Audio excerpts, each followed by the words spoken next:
Hello students, welcome to Top Scholars. In the previous session, we learned about the Vedic literature is and who Aryans were. This session, let us know about the migration of Aryan leading to the growth of Vedic period. As we know, the decline of the Indus Valley civilization happened in 1900 BCE, leading to the start of the migration of Aryans from different regions. Let us know more in detail about the migration of Aryans. The Aryans wrote the hymns found in the Vedas. Who though were the Aryans? The 19th century BCE saw the classification of Aryans as a race. These days, it is understood to be a group of people who spoke an Indo-European language, which gave rise to later languages like Greek, Latin, and Sanskrit. The comparable sounds and meanings of the words in various languages reflect this. Consequently, the Latin mater and pater and the Sanskrit terms matri and pitri are comparable. Indra of the Vedas and Inar of Hittite, that is Turkish language, are comparable. The Kassid, which is Mesopotamian inscriptions, Suryas and Maruthas are comparable to the Vedic Surya and Maruth. The Aryans appear to have originated in the steppes, which stretch from southeastern Russia to Central Asia. From this point on, some of them moved to northwest India, where they are known as Indo Aryans or simply Aryans. The Andronovo culture, located in the southern Siberia, provides archaeological evidence of migrations. Throughout the second millennium BC, this culture was thriving.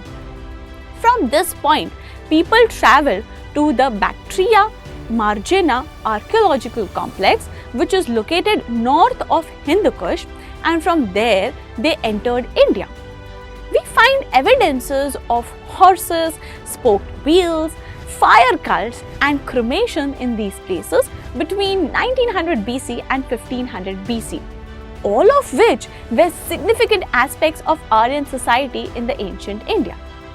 In addition to this, the ceramics and artifacts imply that the people migrated from the Central Asian region to South Asian region.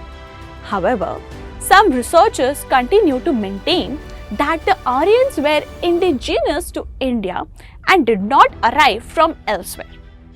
The new arrivals arrived in numerous 100-year-old batches. The native residents and the newcomers continued to engage during this time. One of the significant outcomes of this interaction process was the spread of the Vedic form of the Aryan language over northwestern India. As previously indicated, the texts written in this language are commonly called Vedic text, geographical expansion of the Vedic Aryans. The region known as Saptasindhu, or the area of 7 rivers, was home to early Vedic Aryans.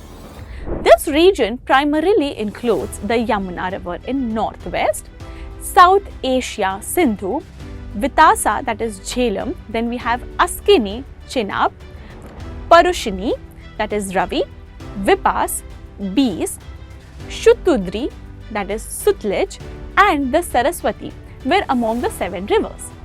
The inhabitants of Rigveda resided here, engaged in battles, and grazed their herds of cattle and their other domesticated animals.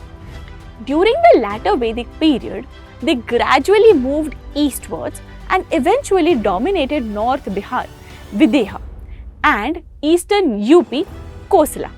With this, we come to know about the migration of the Aryans and the start of the Vedic period. In the next session, students, we are going to learn about the early Vedic period. Let's try to answer the following questions. Question 1. What is Saptasindhu religion? Second, what languages do Aryans know? Third, who were the Indo-Aryans? Fourth, where did the Aryans come from? So I hope this was helpful and you have understood it well. Until next time, thank you and happy learning.